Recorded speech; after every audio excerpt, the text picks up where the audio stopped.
வணக்கம் ஃப்ரெண்ட்ஸ். இன்னைக்கு நம்ம இந்த வீடியோவில் transfer of property act section 13லேருந்து செக்ஷன் 21 வரைக்கும் பார்க்க போகிறோம். அதுக்கப்புறமா 25 வந்து நம்ம ரொம்ப சிம்பிளாக எக்ஸ்பிளைன் பண்ண போகிறோம். இந்த செக்ஷன் 13 to 21 அப்படிங்கிறது எக்ஸாம் பாயிண்ட் ஆஃப் வியூவில் ரொம்ப ஒரு முக்கியமான செக்ஷன் அப்படின்னு சொல்லலாம். ப்ரீவியஸ் இயர் கொஸ்டின் பேப்பரில் இந்த செக்ஷன்ஸ் ரிலேட்டடான கொஸ்டின்ஸ்லாம் வந்து நிறையா இருக்குது. அதுக்கு முன்னால் நீங்கள் ஒரு லா ஸ்டூடெண்ட் அப்படின்னா மறக்காமல் நம்ம சேனலை சப்ஸ்கிரைப் பண்ணிக்கோங்க. வாங்க வீடியோக்குள்ளே போகலாம்.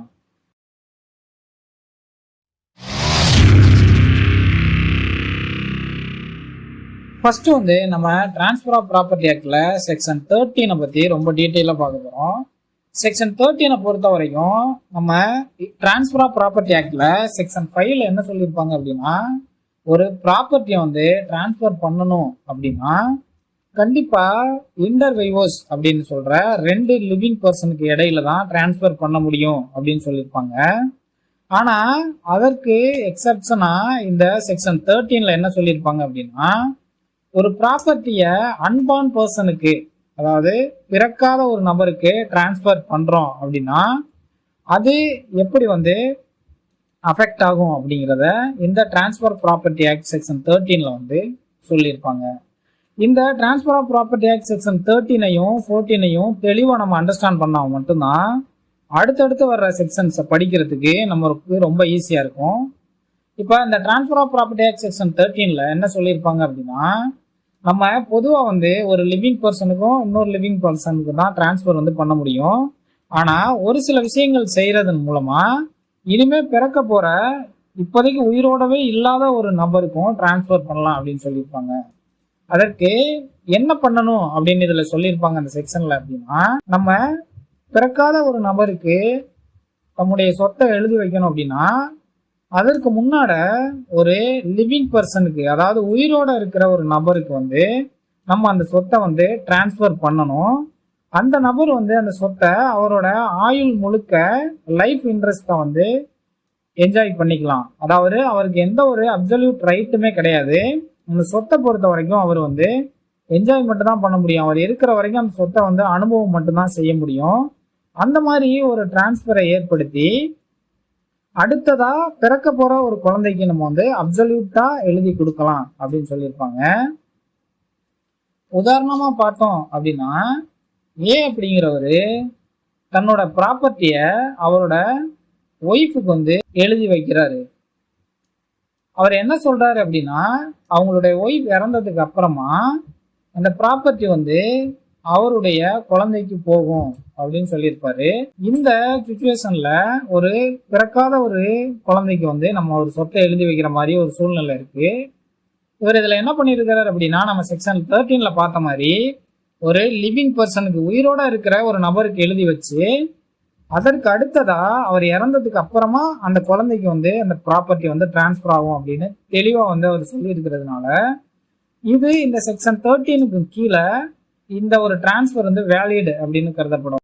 அடுத்ததா இது எப்பெல்லாம் இன்வேலிட் ஆகும் அப்படின்னா, ஏன் என்ன பண்றாருன்னா, டைரக்டா ஃபியூச்சர்ல பிறக்க போற குழந்தைக்கு வந்து ஒரு சொத்தை எழுதி வைக்கிறாரு அப்படின்னா இது வந்து டைரக்டா வந்து செக்ஷன் 13 வந்து வயலேட் பண்ற மாதிரி இருக்கும்.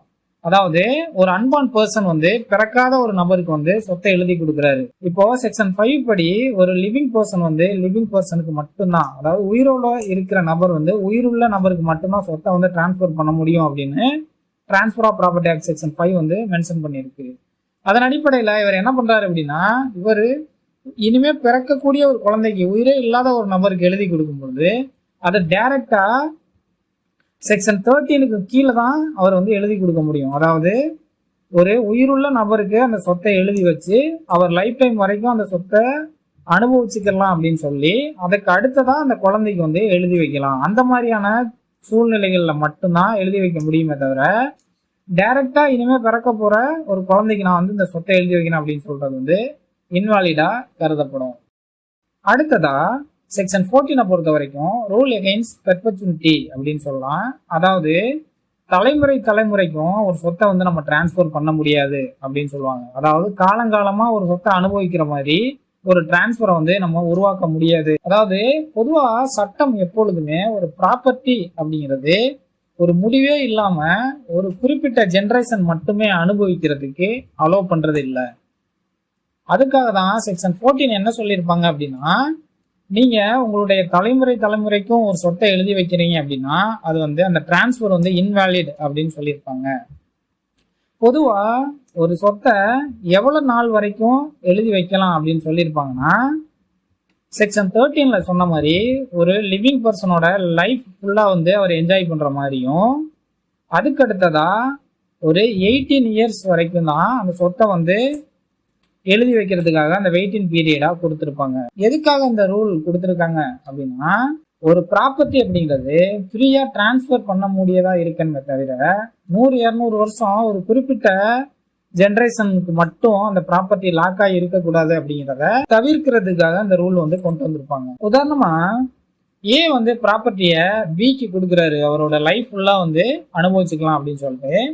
அதுக்கப்புறமா பியோட டெத்துக்கு அப்புறமா பியோட அன்பார்ன் சில்ட்ரன் எப்ப அவருக்கு 18 வயசு ஆகுதோ அப்போ அந்த சொத்தை எடுத்துக்கலாம் அப்படிங்கிற மாதிரி எழுதி வைக்கிறாரு அப்படின்னா இது செல்லும். பொதுவா இந்த செக்ஷன் 14 பொறுத்த வரைக்கும் தலைமுறையா ஒரு டிரான்ஸ்ஃபர் நம்ம கிரியேட் பண்ண முடியாது. ஒரு லிவிங் பர்சனோட லைஃப் இன்ட்ரெஸ்ட் வரைக்கும் கிரியேட் பண்ணிட்டு அவருக்கு அப்போ ஒரு 18 வருஷம் வரைக்கும் தான் நம்ம அந்த சொத்தை அந்த ரைட்டை தள்ளி போட முடியும் அப்படின்னு சொல்லியிருப்பாங்க. எப்போ அந்த குழந்தைக்கு 18 வயசு ஆகுதோ இந்த உதாரணத்தின்படி அந்த குழந்தை அதுல இருந்து அந்த சொத்தை அப்சல்யூட் ரைட்டா அனுபவிக்க ஆரம்பிச்சிடும். இந்த செக்ஷன் 14 வயலேட் பண்ற மாதிரி ஒரு எக்ஸாம்பிள் பார்த்தோம் அப்படின்னா, ஏன் என்ன பண்றாருன்னா ப்ராப்பர்ட்டிய பியோட லைஃப் வரைக்கும் என்ஜாய் பண்ணிக்கலாம் அப்படின்னு சொல்றாரு. அதுக்கு அடுத்ததா என்ன சொல்றாருன்னா, லைஃப் வரைக்கும் என்ஜாய் பண்ணதுக்கு அப்புறமா 100 வருஷத்துக்கு அப்புறம் சி கிட்ட கொடுத்துடணும் அப்படின்னு சொல்றாரு. இங்க நம்ம ஆல்ரெடி பார்த்த மாதிரி செக்ஷன் 14ல என்ன சொல்லியிருப்பாங்கன்னா, ஒரு பர்சனோட லைஃப் இன்ட்ரெஸ்ட் அவர் ஆயுசு வரைக்கும் அதுக்கப்புறம் பிளஸ் 18 இயர்ஸ் அப்படிங்கிறது தான் சொல்லியிருப்பாங்க. இது 100 இயர்ஸுக்கு மேல போறதுனால இது டைரக்டா செக்ஷன் 14 வயலேட். அதனால இந்த எக்ஸாம்பிள் படி அவ்வாறு எழுதி வைக்கிற அந்த சொத்து அந்த டிரான்ஸ்ஃபர் செல்லாததா போயிடும். பொதுவா இந்த செக்ஷன் 14 பொறுத்த வரைக்கும் ஒரு ப்ராப்பர்ட்டி அப்படிங்கிறது ஏதாவது ஒரு சூழ்நிலையில அவங்களோட லீகலா ஒரு நபருக்கு டிரான்ஸ்ஃபர் பண்ணப்பட்டிருக்கணும். அதே எவ்வளவு நாளைக்குள்ள பண்ணப்பட்டிருக்கணும் அப்படின்னா, ஒரு பர்சனோட லைஃப் இன்ட்ரெஸ்ட் வரைக்கும் வெயிட் பண்ணலாம். அதுக்கப்புறம் அவர் இறந்துட்டார் அப்படின்னா அதுல இருந்து ஒரு 18 வருஷத்துக்கு உள்ளேயே அந்த ப்ராப்பர்ட்டி ஒரு நபர் கையில ஒப்படைக்கப்பட்டிருக்கணும்.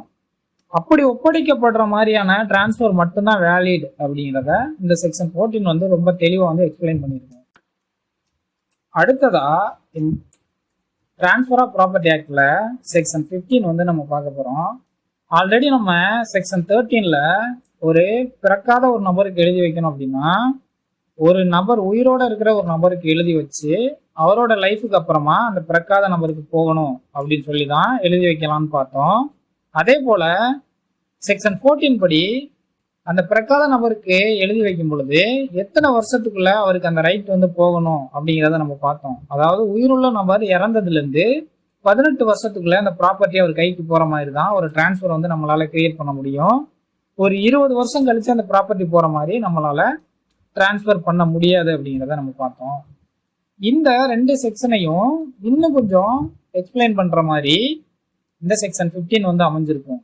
அதாவது ஒரு கிளாஸ் பீப்புளுக்கு, அதாவது ஒரு குறிப்பிட்ட பீப்புளுக்கு, ஒன்றுக்கு மேற்பட்ட நபருக்கு ஒரு ப்ராப்பர்ட்டி நம்ம டிரான்ஸ்ஃபர் பண்றோம் அப்படின்னா அது எப்படி வேலிட் ஆகும் அப்படிங்கிறத பத்தி பேசுற மாதிரி இந்த transfer of property act section 15 கொடுத்திருப்பாங்க.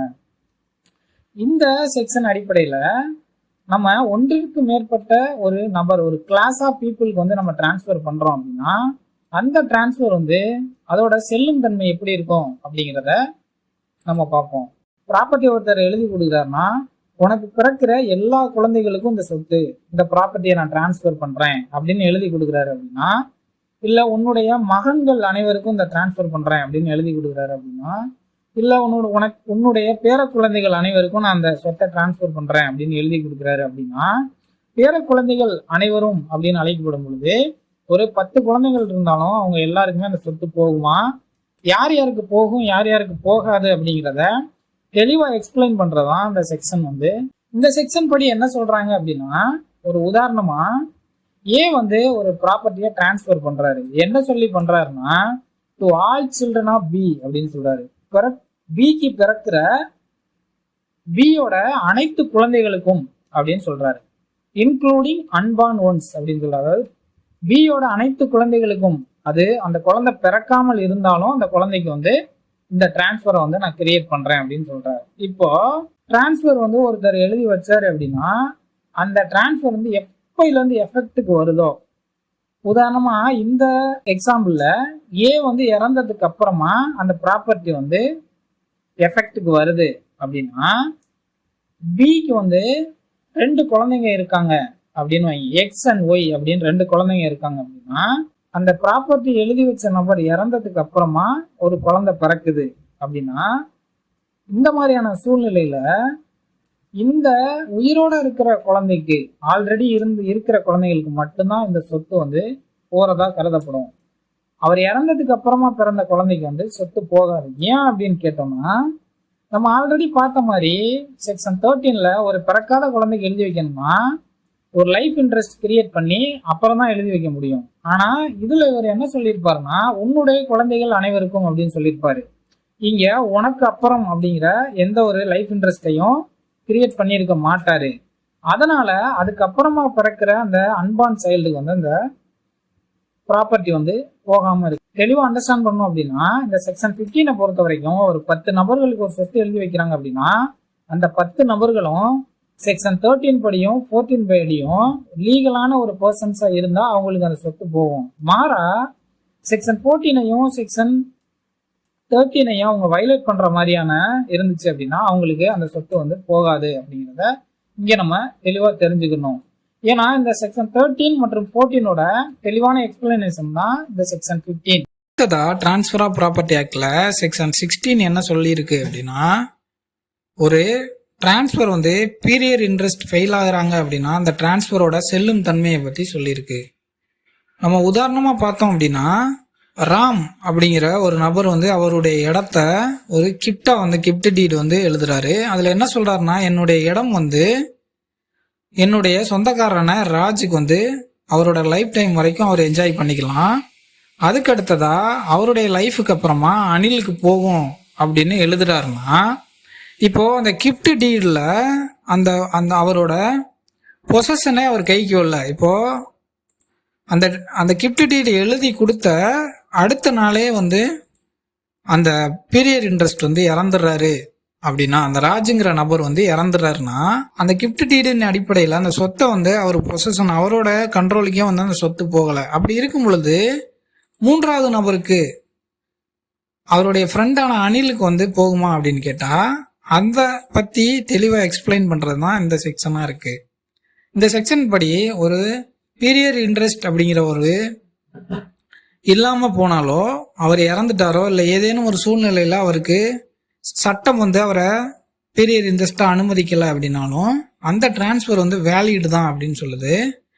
அடுத்ததாக இருக்கிற அந்த நபருக்கு வந்து அந்த இன்ட்ரெஸ்ட் வந்து கடத்தப்படும் அப்படிங்கிறத தெளிவாக வந்து சொல்லுது.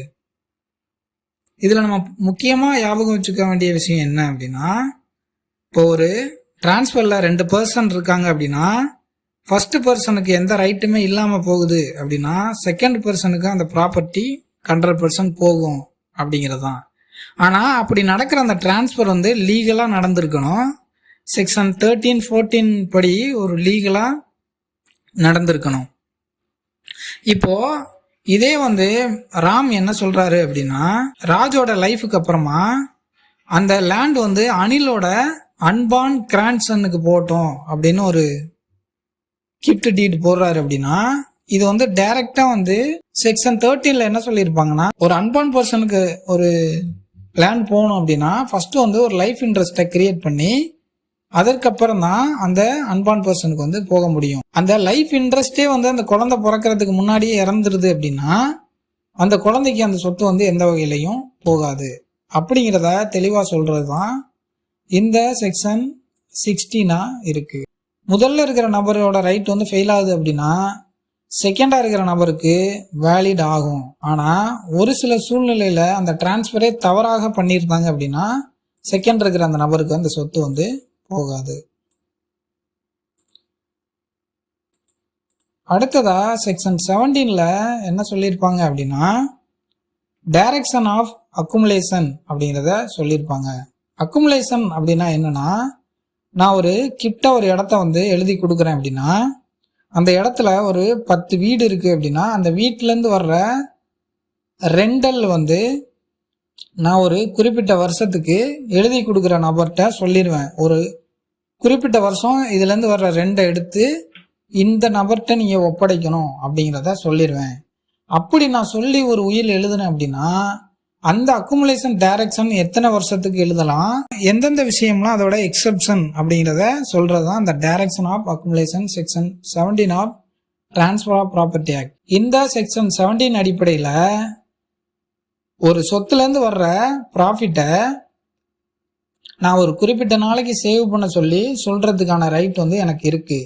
அந்த குறிப்பிட்ட நாள் வந்து எவ்வளவு நாளாக இருக்கணும் அப்படின்னா அதிகபட்சமாக 18 வருஷம் தான் என்னால் அதுலேருந்து வர்ற ப்ராஃபிட்டை வந்து என்னால் ஹோல்டு பண்ண முடியும்.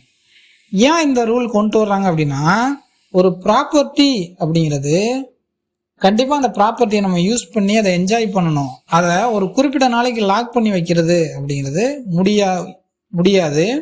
அதை பேஸ் பண்ணி தான் இந்த ரூல் வந்து கொண்டு வந்திருப்பாங்க. உதாரணமாக ஏ அப்படிங்கிறவர் வந்து அவருடைய ஹவுஸை வந்து டிரான்ஸ்ஃபர் பண்ணுறாரு ஒரு ட்ரஸ்டிக்கு. டிரான்ஸ்ஃபர் பண்ணிட்டு என்ன சொல்கிறாருன்னா அந்த வீட்டிலேருந்து வர்ற ரெண்டெல்லாம் 10 வருஷத்துக்கு கலெக்ட் பண்ணி என்னுடைய மகளுக்கு வந்து கொடுத்துருங்கன்னு சொல்கிறாரு. இந்த மாதிரியான ஒரு கண்டிஷனோட ஒரு டிரான்ஸ்ஃபர் நடக்குதுன்னா இந்த கண்டிஷன் வந்து வேலிட். ஏன் அப்படின்னா நம்ம முன்னாடியே பார்த்தோம் 18 வருஷம் வரைக்கும் நம்ம அந்த அக்குமுலேஷனை வந்து யூஸ் பண்ணிக்கலாம் அப்படின்னு சொல்லிட்டு 10 இயர்ஸ் அப்படின்னு மென்ஷன் பண்ணியிருக்கிறது வந்து லீகலாக வந்து வேலிடாக நம்ம கருதணும். ஏ அப்படிங்கிறவர் என்ன சொல்கிறாருன்னா அந்த வீட்டிலேருந்து வர்ற ரெண்டை வந்து கலெக்ட் பண்ணி ஒரு 30 வருஷத்துக்கு வந்து நீங்கள் சேவ் பண்ணி அடுத்ததான் அந்த 30 வருஷத்துக்கு அப்புறமா ஃபுல் அமௌண்ட்டையும் பிங்கிற நபருக்கு நீங்கள் கொடுக்கணும் அப்படின்னு ஒரு கண்டிஷனோட ஒரு டிரான்ஸ்ஃபர் நடக்குது. அப்படின்னா இந்த மாதிரியான 30 வருஷம் அப்படிங்கிறது நம்ம ஆல்ரெடி பார்த்த மாதிரி 18 இயர்ஸோட அதிகமாக இருக்குது. அதனால் இந்த அக்குமுலேஷன் அப்படிங்கிறது வந்து லீகலி வந்து இன்வாலிடாக கருதப்படும். ஆனால் சில சூழ்நிலைகளை இந்த செக்ஷன் 17 பொறுத்த வரைக்கும் சில எக்ஸப்ஷன்ஸ் வந்து கொடுத்துருக்காங்க. அது 18 வருஷத்தை தாண்டியும் நம்ம அந்த சொத்துலேருந்து வர்ற பெனிஃபிட்டை வந்து நம்ம அக்குமுலேட் பண்ணி வைக்கலாம். அது எப்போல்லாம் அப்படின்னு பார்த்தோம்னா இப்போது எனக்கு ஒரு கடன் இருக்குது, அந்த கடனை அடைச்சி முடிகிற வரைக்கும் எனக்கு அந்த ஒரு சோர்ஸு தான் வந்து அந்த கடன் அடைகிற வரைக்கும் எனக்கு அந்த ஒரு சோர்ஸ் தான் இருக்குது அப்படின்னா அந்த ப்ராப்பர்ட்டியை டிரான்ஸ்ஃபர் பண்ணும் பொழுது இந்த கடனை அடைச்சி முடிகிற வரைக்கும் அந்த பணத்தை நீங்கள் எடுத்து அந்த கடனை கட்டுங்க அப்படின்னு சொல்லி அது 18 வருஷத்துக்கு மேலே இருந்தாலும் நம்மளால் கொடுக்க முடியும். அடுத்ததாக ஒரு குழந்தைய வளர்ந்து வருது, அந்த குழந்தைக்கு தேவையான விஷயங்களை செய்கிறதுக்காக அந்த குழந்தையோட பெனிஃபிட்டின் அடிப்படையில் ஒரு அக்குமுலேஷன் ஒரு அமௌண்ட் வந்து நம்ம சேர்த்து வைக்கணும் அப்படின்னா அது வந்து 18 வருஷத்தை தாண்டியும் இருக்கலாம். அடுத்ததாக சில லீகல் ஆப்ளிகேஷன்ஸை வந்து ஃபுல்ஃபில் பண்ணுறதுக்காக 18 வருஷத்தை தாண்டியும் நம்ம வந்து அந்த பணத்தை வந்து அக்குமுலேட் பண்ணுறதுக்கான கண்டிஷனை வச்சு ஒரு டிரான்ஸ்ஃபர் வந்து நம்ம பண்ணலாம். இதில் முக்கியமாக நம்ம அண்டர்ஸ்டாண்ட் பண்ண வேண்டியது என்னென்னா நம்மளால் அந்த ப்ராப்பர்ட்டிலேருந்து வர்ற இன்கம்மை ஒரு குறிப்பிட்ட நாளைக்கு அக்குமுலேட் பண்ண முடியும். ஆனால் அந்த குறிப்பிட்ட நாள் 18 வருஷமாக மட்டும்தான் இருக்க முடியும். அப்படி 18 வருஷமாக இல்லாமல் பண்ணலாம் அப்படின்னா இந்த எக்ஸப்ஷன் கீழே இந்த 18 வருஷத்தை தாண்டி நம்மளால் பண்ண முடியும். அடுத்ததாக section 18 of transfer of property ஆக்டில் ஒரு மக்களோட இன்ட்ரெஸ்ட்டுக்காகவோ ஒரு பொது நலனுக்காகவோ ஒரு ப்ராப்பர்ட்டியை வந்து நம்ம டிரான்ஸ்ஃபர் பண்ணுறோம் அப்படின்னா செக்ஷன் 17 சொன்ன மாதிரி நம்ம வந்து ஒரு அக்குமுலேஷன் பீரியட் வரைக்கும் தான் நம்ம அதை பண்ண முடியும், அதுலேருந்து வர பெனிஃபிட்டை வந்து மக்கள் அனுபவிக்க முடியும் அப்படின்னு சொல்லலாம்னு சொல்லியிருந்தாங்க. அதுக்கு எக்ஸப்ஷனாகவும் அதுக்கப்புறமா செக்ஷன் 14 சொன்ன மாதிரி ஒரு குறிப்பிட்ட தலைமுறை வரைக்கும் தான் ஒரு டிரான்ஸ்ஃபரை வந்து நம்ம கிரியேட் பண்ண முடியும் அப்படிங்கிற அந்த ரெண்டுக்கும் எக்ஸப்ஷனாக தான் இந்த செக்ஷன் 18 வந்து இருக்குது. உதாரணமாக பார்த்தோம்னா ஏ அப்படிங்கிற நபர் வந்து ஒரு ட்ரஸ்ட்டுக்கு வந்து ஸ்கூல் கட்டுறதுக்காக இல்லைன்னா ஒரு ஹாஸ்பிட்டல் கட்டுறதுக்காக ஒரு இடத்த எழுதி வைக்கிறாரு அப்படின்னா அந்த இடம் வந்து எத்தனை வருஷத்துக்கு வேணாலும் அந்த இடத்த வந்து அந்த நபர் வந்து யூஸ் பண்ணிக்கலாம். அதாவது அந்த இடத்த பெற்ற நபர் வந்து அந்த ஹாஸ்பிட்டல்லையோ ஸ்கூல்லையோ ஒரு 14 செக்ஷன் 14ல சொன்ன மாதிரி ஒரு ஜென்ரேஷன் மட்டும்தான் அப்படிங்கிறது இல்லாமல் அந்த இடத்த வந்து கம்ப்ளீட்டாக எத்தனை தலைமுறைக்கு வேணாலும் அந்த ஸ்கூலோ ஹாஸ்பிட்டலோ கட்டி அந்த இடத்த வந்து நம்ம யூஸ் பண்ண முடியும். அதே போல் செக்ஷன் 17ல சொன்ன மாதிரி அதுலேருந்து வர்ற வருமானத்தையும் நம்ம எத்தனை நாளைக்கு வேணாலும் சேர்த்து வைக்கிறதுக்கு முடியும். அடுத்ததா செக்ஷன் 19 பொறுத்த வரைக்கும் ரொம்ப ஒரு முக்கியமான செக்ஷன் அப்படின்னு சொல்லலாம். மோஸ்ட்லி இந்த செக்ஷனை கேட்காத கொஸ்டின் பேப்பர்ஸ் வந்து இல்லை அப்படிங்கிறத நம்ம சொல்லலாம். இந்த செக்ஷன் 19 அப்படிங்கிறது என்னன்னா வெஸ்டட் இன்ட்ரெஸ்ட் அப்படிங்கிற ஒரு டாபிக் வந்து கிளியரா எக்ஸ்பிளைன் பண்றதா இருக்கு. வெஸ்டட் இன்ட்ரெஸ்ட் அப்படின்னா என்னன்னா ஒரு பர்சன் வந்து ஒரு ப்ராப்பர்ட்டியில ஒரு லீகல் ரைட்டை வந்து ஆல்ரெடி கிரியேட் பண்றாரு அப்படின்னா அதை நம்ம வெஸ்டட் இன்ட்ரெஸ்ட் அப்படின்னு குறிப்பிடலாம். இப்போ அவரால் அந்த ப்ராப்பர்ட்டியை உடனே என்ஜாய் பண்ண முடியாட்டியும் அந்த வெஸ்டட் இன்ட்ரெஸ்ட் கிரியேட் ஆயிடுச்சு அப்படின்னாலே அவர் தான் அந்த சொத்துக்கு உரிமையாளர் அப்படிங்கிறது கன்ஃபார்ம் ஆயிரும். அதை எந்த ஒரு சூழ்நிலையிலும் நம்ம தடுக்க முடியாது. ஒரு வெஸ்டட் இன்ட்ரெஸ்ட் கிரியேட் ஆகணும் அப்படின்னா அது எப்போ ஆகும் அப்படின்னா அந்த டிரான்ஸ்ஃபர் வந்து உருவாகின உடனேயே அந்த வெஸ்டட் இன்ட்ரெஸ்ட் அப்படிங்கிறது கிரியேட் ஆயிரும். அவர் அந்த ப்ராப்பர்ட்டியை என்ஜாய் பண்ணுறதுக்கான நாட்கள் தள்ளி போனாலுமே அவரோட அந்த ஓனர்ஷிப் அப்படிங்கிறது அந்த வெஸ்டட் இன்ட்ரெஸ்ட் கிரியேட் ஆன உடனே அந்த ஓனர்ஷிப்பும் ஸ்டார்ட் ஆயிரும். இப்போ ஒருவேளை அந்த ஓனர்ஷிப்புக்கு முன்னாடியே அந்த வெஸ்டட் இன்ட்ரெஸ்ட் கிரியேட் ஆகி அந்த ப்ராப்பர்ட்டி அவர் ஹேண்ட் ஓவர் அந்த பொசஷனை அவர் எடுக்கிறதுக்குள்ளே இறந்துறாரு அப்படின்னா அவரோட லீகல் கேர்ஸுக்கு வந்து அந்த ப்ராப்பர்ட்டி வந்து போகும். உதாரணமா ஏ அப்படிங்கிறவரு என்ன சொல்றாருன்னா நான் வந்து இந்த ப்ராப்பர்ட்டியை பிக்கு கொடுக்குறேன், ஆனா சி அப்படிங்கிறவரு இறந்ததுக்கு அப்புறம் இந்த ப்ராப்பர்ட்டி பிக்கு போகும். சிங்கிறவரு அவரோட லைஃப் டைம் வரைக்கும் அந்த ப்ராப்பர்ட்டியை என்ஜாய் பண்ணதுக்கு அப்புறமா பிக்கு வந்து அந்த ப்ராப்பர்ட்டி போகும் அப்படின்னு ஒரு டிரான்ஸ்ஃபர் கிரியேட் பண்றாரு அப்படின்னா இப்போ இந்த டிரான்ஸ்ஃபர் வந்து எப்போ வந்து அந்த ப்ராப்பர்ட்டியை வந்து அந்த டிரான்ஸ்ஃபரை கிரியேட் பண்றாங்களோ அன்னையிலேருந்தே பிக்கு வந்து அந்த ப்ராப்பர்ட்டி மேல வெஸ்டட் இன்ட்ரெஸ்ட் வந்து கிரியேட் ஆயிரும் அப்படின்னு சொல்லலாம். ஆனாலும் அந்த ப்ராப்பர்ட்டி வந்து சியோட பொசஷன்ல தான் அந்த ப்ராப்பர்ட்டி இருக்கும். எப்போ அந்த சி இறக்குறாரோ அப்போதான் வந்து பிக்கு வந்து அந்த ப்ராப்பர்ட்டியோட பொசஷன் போகும். ஆனா பி தான் ஓனர் அந்த இடத்துக்கு அப்படிங்கிறது அந்த டிரான்சாக்ஷன் அந்த டிரான்ஸ்ஃபர் நடந்த உடனேயே அந்த வெஸ்டட் இன்ட்ரெஸ்ட் வந்து கிரியேட் ஆகுறதன் மூலமா அவரோட ஓனர்ஷிப் வந்து கிரியேட் ஆயிரும் அப்படின்னு சொல்றாங்க. இன்கேஸ் வந்து இந்த சி இறக்குறதுக்கு முன்னாடியே பிங்கிறவர் இறந்துட்டாலுமே இந்த ப்ராப்பர்ட்டி பிக்கு தான் சிக்கு அப்புறம் போகும்னு தெளிவாக குறிப்பிட்டதுனால அந்த பிக்கு அந்த ப்ராப்பர்ட்டி மேலே ஓனர்ஷிப் ரைட் வந்து கிரியேட் ஆனதுனால பியும் சிக்கு முன்னாலேயே பி இறந்துட்டாலும் பியோட லீகல் கேர்ஸுக்கு அந்த சொத்தானது டிரான்ஸ்ஃபர் ஆயிரும். இப்போ ஒரு வெஸ்டட் இன்ட்ரெஸ்ட் வந்து எப்போ கிரியேட் ஆகாது அப்படின்னு பார்த்தோம்னா ஏன் என்ன சொல்றாருன்னா நான் என்னோட ப்ராப்பர்ட்டியை கொடுக்குறேன் பி அப்படிங்கிற நபருக்கு, ஆனா எப்போ வந்து அவர் என்னுடைய டாட்டரை மேரேஜ் பண்றாரோ அப்போதான் நான் அந்த ப்ராப்பர்ட்டியை அவர் கொடுக்குறேன் அப்படின்னு சொன்னார்னா இங்க ஒரு கண்டிஷனோட அவர் இந்த டிரான்ஸ்ஃபரை வந்து கிரியேட் பண்றாரு. ஆனா நம்ம முன்னாடி பார்த்ததுல எந்த ஒரு கண்டிஷனுமே அவர் சொல்லியிருக்க மாட்டாரு. சிக்கு அப்புறமா பிக்கு போகும் அப்படின்னு தான் சொல்லியிருப்பாரு. எத்தனை வருஷம் கழிச்சு போகும் அப்படிங்கிறது எந்த ஒரு தெளிவான இதையும் சொல்லியிருக்க மாட்டாரு. இப்போ அந்த சூழ்நிலையில எப்போ அந்த டிரான்ஸ்ஃபர் கிரியேட் பண்றாங்களோ அன்னையிலிருந்தே வெஸ்டட் இன்ட்ரெஸ்ட் அப்படிங்கிறது பிக்கு கிரியேட் ஆயிரும். அவர் தான் லீகலா அந்த இடத்துக்கு ஓனரா இருப்பாரு. ஆனா அந்த இடம் வந்து சிங்கிற நபர்கிட்ட அவரோட பொசிஷன்ல இருந்தாலும் ஓனர் வந்து பியா தான் இருப்பாரு.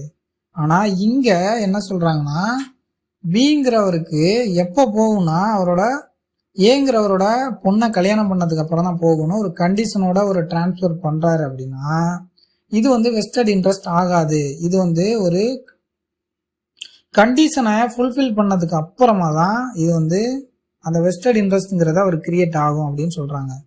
அதாவது இப்போ அவரு பிங்கிற நபரு அந்த பொண்ணை மேரேஜ் பண்ணலாம் பண்ணாமலும் போகலாம் அப்படிங்கிற 2 பாசிபிலிட்டிஸ் இருக்கிறதுனால ஒரு வெஸ்டட் இன்ட்ரெஸ்ட் அப்படிங்கிறது எந்த ஒரு கண்டிஷனும் இல்லாம ஒரு டிரான்ஸ்ஃபர் நடந்துச்சுன்னா மட்டும் உடனே இமீடியட்டா ஏற்படும் அப்படின்னும், ஒரு கண்டிஷனோட ஒரு டிரான்ஸ்ஃபர் நடக்குது அப்படின்னா அந்த கண்டிஷன் ஃபுல்ஃபில் ஆனோன்னு தான் வெஸ்டட் இன்ட்ரெஸ்ட் அந்த நபருக்கு கிரியேட் ஆகும் அப்படிங்கிறத தெளிவாக எக்ஸ்பிளைன் பண்றாங்க. உதாரணமாக நான் சொல்லணும்னா, வெஸ்டட் இன்ட்ரெஸ்ட் அப்படிங்கிறது ஒருத்தரோட ரைட் உடனே நடக்கும். அவருக்கு அந்த ப்ராப்பர்ட்டியில் ரைட் உடனே கிரியேட் ஆயிரும்.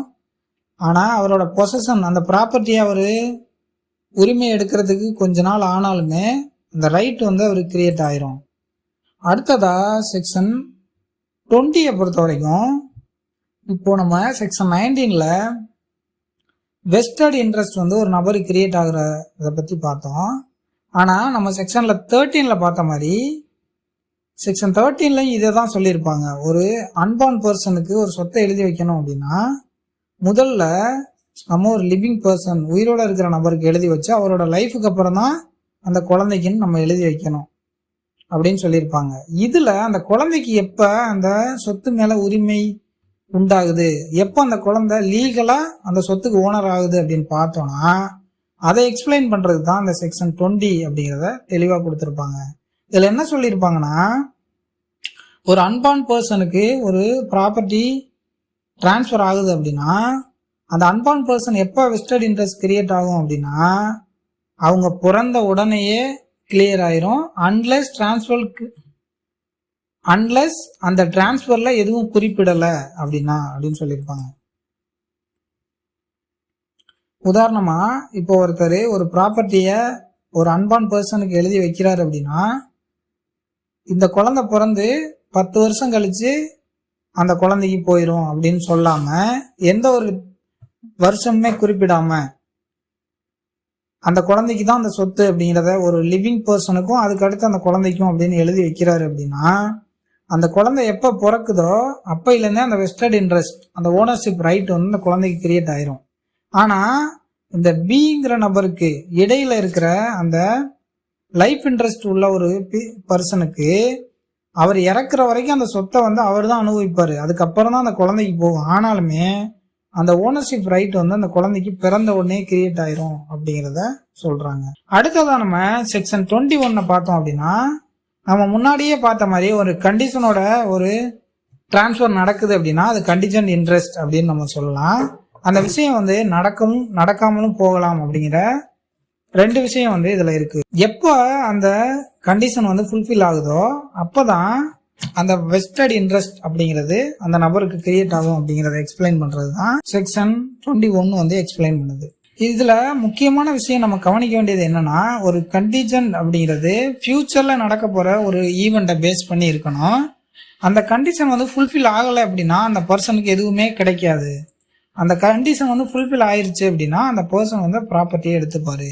உதாரணமா ஒரு கண்டிஷன் இன்ட்ரெஸ்ட் அப்படின்னா ஒரு ப்ராப்பர்ட்டியை விற்கும் போது என்ன சொல்றாருன்னா, என்னுடைய இந்த லேண்டை நான் பிக்கு கொடுக்குறேன், என்னுடைய மகளை அவர் திருமணம் பண்ணா அப்படின்னு சொல்றாருன்னா, இப்போ பி அப்படிங்கிற நபர் அவருடைய மகளை கல்யாணம் பண்ணாரு, திருமணம் பண்ணாரு, அவர் மகளை திருமணம் பண்ணாரு அப்படின்னா மட்டும்தான் அந்த லேண்ட் அவருக்கு போகும்.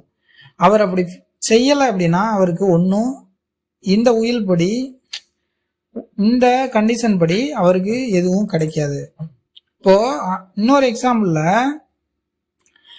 ஒருத்தர் என்ன சொல்றாரு அப்படின்னா, நான் என்னுடைய வீட்டை சிக்கு கொடுக்குறேன், இந்தியா வேர்ல்டு கப்ல வின் பண்ணா அப்படின்னு சொல்றாரு அப்படின்னா, இப்போ இந்தியா அந்த வேர்ல்டு கப்ல வின் பண்ற வரைக்கும் அந்த ஓனர்ஷிப் அவருக்கு போகாது. பொதுவாக நம்ம இந்த கண்டிஷன் இன்ட்ரெஸ்ட்டை பொறுத்த வரைக்கும் முக்கியமாக கவனிக்க வேண்டியது என்னன்னா, கண்டிஷன் ரொம்ப வருஷத்துக்கு இருக்கக்கூடாது. அதாவது ஒரு 100 வருஷத்துக்கு அப்புறம் நடக்கக்கூடிய ஒரு ஈவெண்ட்டை பேஸ் பண்ணி இருக்கக்கூடாது. இங்கே நம்ம திரும்ப செக்ஷன் 14 நம்ம அப்ளை பண்ணணும். இந்த 14ல் என்ன சொல்லியிருப்பாங்கன்னா, ஒரு லைஃப் இன்ட்ரெஸ்ட் ப்ளஸ் 18 இயர்ஸ் சொல்லியிருப்பாங்க. அந்த விஷயத்த ஃபுல்ஃபில் பண்ணுற மாதிரி ஒரு கண்டிஷன் இருக்கணும்.